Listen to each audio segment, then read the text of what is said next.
Assalamualaikum warahmatullahi wabarakatuh. Salam sejahtera untuk kita semua. Ya, video kali ini adalah video bagian yang kedua dari kegiatan penyerahan hasil deteksi dini intelektual peserta didik pada jenjang PAUD. Nah, kalau sebelumnya adalah pembukaan, lalu ada paparan, serta ada konsultasi ya dengan psikolognya, maka pada bagian kedua ini murni sesi tanya jawab.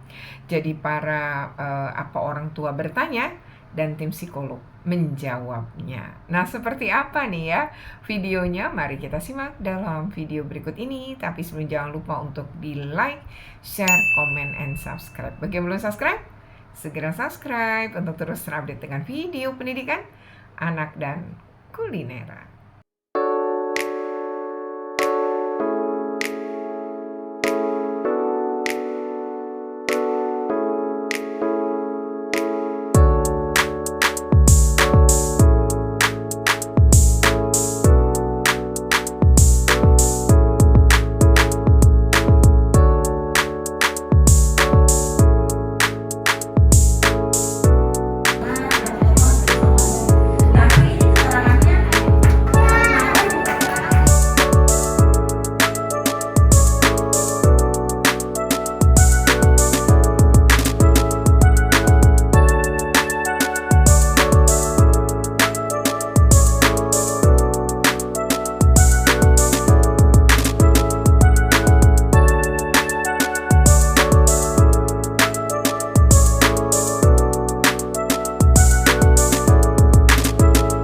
Seperti apa nih ya sesi tanya jawabnya, pertanyaan-pertanyaan menarik dan juga sangat bagus ya jawabannya. Ayo kita simak dalam video berikut ini.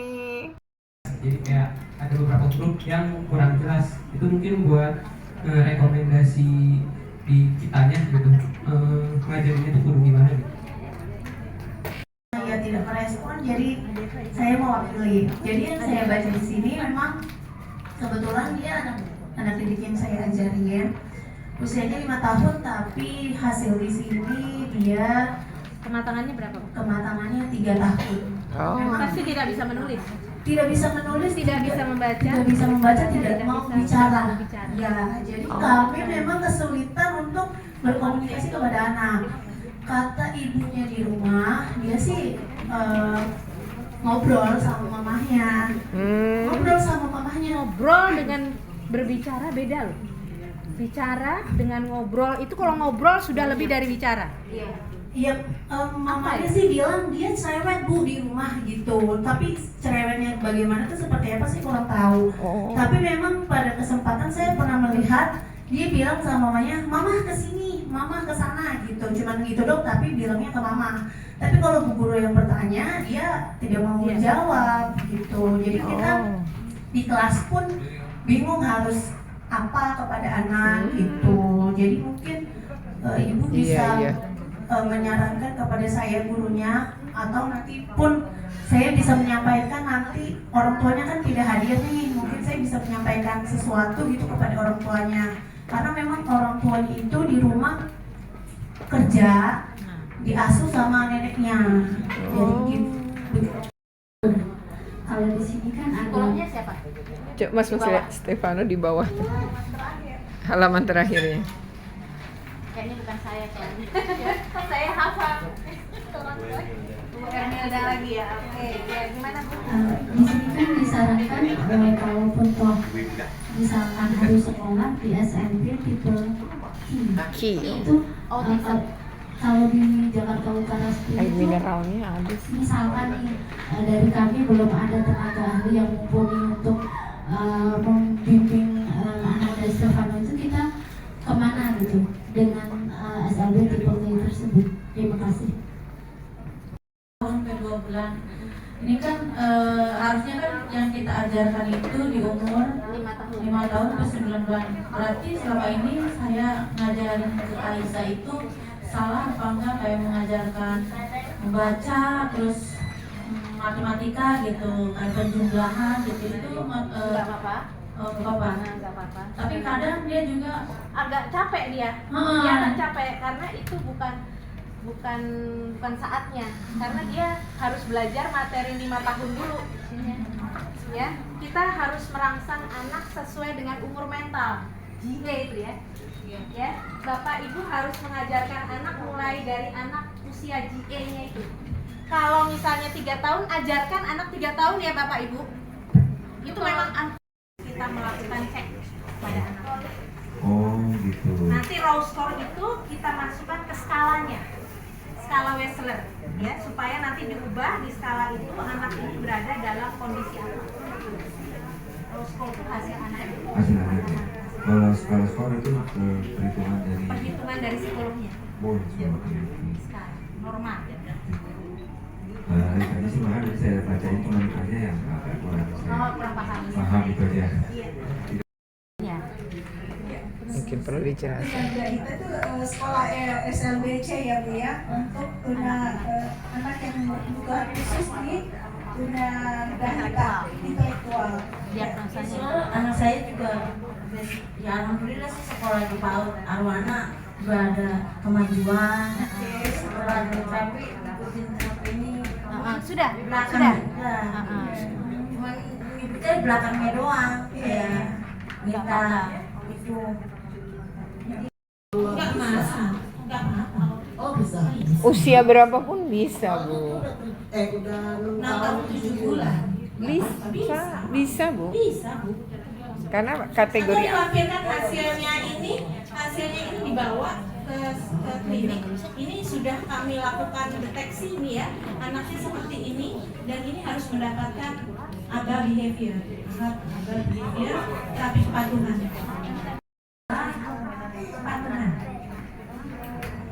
Kepatuhannya nih, bagaimana anak mau patuh? Nah itu ada di ABA. Mungkin ABA-nya spesial sedikit ya Bu, jangan di Bloom ya, mungkin ke klinik khusus untuk kepatuhan. ABA itu ada tahap.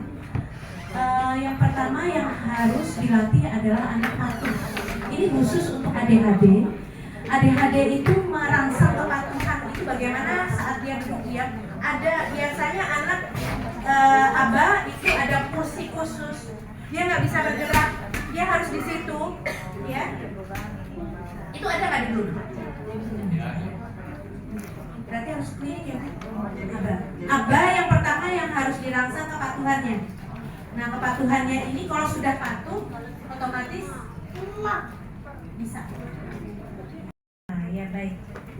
Saya baru menduga ya, ini masih belum bisa melakukan diagnosa. Saya hanya pradiagnosa. Anak ini juga mengalami selective mutism. Istilah selective mutism itu terjadi pada anak. Dia bisa ngomong di rumah, di sekolah nggak ngomong, atau kebalikannya. Dia di rumah nggak ngomong, di sekolah ngomong. Ya. Ini ada faktor-faktor psikologis yang harus kita gali pada anak itu. Ya. Saya belum tahu persis nih karena kami tidak menggali, kebetulan kita hanya melakukan seleksi disabilitas intelektual saja, tidak lebih dalam. Mungkin kalau mau lebih dalam ada kegiatan di setelah tanggal 22 Juli.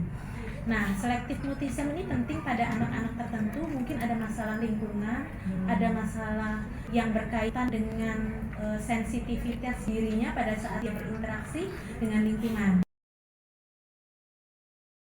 Di area kita mungkin setidaknya diimbangi untuk mendapatkan Q itu Bu, autis. Mungkin disarankan untuk mendapatkan stimulasi di klinik tumbuh kembang yang rutin ya selama kurang lebih 6 bulan ya 6 bulan mendapatkan klinik tumbuh kembang rutin biasanya karena pembelajarannya klinik tumbuh kembang itu sama dengan SLBQ. Cuman kalau SLBQ itu tiap hari, kalau klinik tumbuh kembang itu bisa disesuaikan ya sarannya gitu ya. Jadi misalnya anak ini memang orang tuanya disarankan untuk mendapatkan stimulasi tumbuh kembang. Beberapa rumah sakit sudah ada klinik tumbuh kembang yang rutin untuk dan bisa BPJS ya. Jadi bisa mendapatkan stimulasi di klinik tumbuh kembang anak ya untuk mengimbangi kalau dia masuk tunagrahita tapi dia masuk dari kembang juga gitu ya. Jadi ini akan bisa membalance kondisi keterlambatan masalah perkembangan tadi gitu ya. Kan ada kecenderungan autism juga ya, jadi sering mengulang-ulang ya, stimming ada mengarah ke sana. Jadi mungkin autismnya sudah berkurang ya, sehingga kemampuan bicaranya sudah semakin baik, cuman gerak motorik halusnya harus dilatih ya. Jadi mulai apa gerak motorik halus supaya dia tidak gemeter. Bapak Ibu jangan langsung ajarkan menulis ya Bapak Ibu, anak-anak, wah anak saya ini nggak bisa nulis, harus pegang pensil. Jangan ngajarin anak langsung menulis Bapak Ibu. Ajarkan dulu melipat ya. Itu melipat itu tahap awal untuk menggerakkan motorik halus. Melipat ada beli kertas warna-warni, itu kertas apa sih namanya? Nah, origami, kertas lipat 2, lipat 3. Lipatnya yang rapi, jangan asal lipat. Dengan melipat yang rapi, gerakan motorik halus ini akan semakin sensitif dan cepat meningkat. Ya, melipat itu berapa lama? 1 minggu. Ya. Setelah 1 minggu dilatih gerakan melipat, lipat 1, lipat 2, jangan lipat bentuk dulu ya. Baru minggu kedua lipat bentuk. Bentuk bikin jadi kapal, bikin jadi bunga, bikin jadi apa bisa tuh. Nanti dia mulai senang nih, mulai tertarik. Oh ternyata yang begini bisa bikin sesuatu ya. Itu kan merangsang ya. Nah dari seni lipat mulai nih pelan-pelan kita ajarkan untuk megang pensil ya. Megang pensil dengan benar. Megangnya gini ya dek, ujung tangan sampai sini ya. Nah, pelan-pelan gerakan, ayo gerakan. Nah lihat rangsangan ini selama 1 minggu. Setiap kali 1 minggu ya Bapak Ibu. 1 minggu ubah, 1 minggu ubah. Misalnya 1 minggu sudah ternyata lipatnya masih kurang bagus. Ulangi lagi.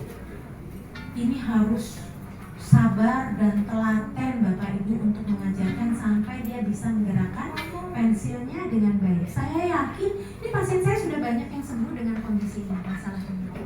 Lipat, habis itu baru membuat tulisan sesuai dengan garis putus-putus ya. Ya. Nah ini nih ya bagian yang para peserta langsung tuh ya mengambil handphonenya dan langsung merekam nih ketika psikolognya mencontohkan ya bagaimana cara merangsang saraf pada anak mulai dari pijitan pada telinga, di bawah dagu ya, itu untuk merangsang anak yang speech delay ya atau terlambat bicara itu, kemudian mereka terangsang untuk mampu bicara dan dengan kata yang jelas ya. Seperti apa nih ya? Ayo kita simak ya videonya. Ya Bu, dari bawah ya Bu, nih dari anting nih ya, dari anting Mbak, yang sebelah sana kelihatan ya, dari anting, ya, anting, pijit ke atas ya Bu, ini 1 pijit 1 detik, ya, pijit lagi, pijit ke atas terus, pijit ke atas terus, pijit ke atas terus, sampai di sini ya Bu. Nah, dari sini terus tarik ke sini Bu, ke bawah. Ke bawah sampai dagu, bawah dagu, sampai bawah dagu. Kemudian putar searah jarum jam sebanyak 3 kali. Kalau waktu mandi bagus nih, karena kan pakai sabun. Jadi enak licin gitu. Yuk main telinga, main kuping, main itik-itik gitu ya, sambil main.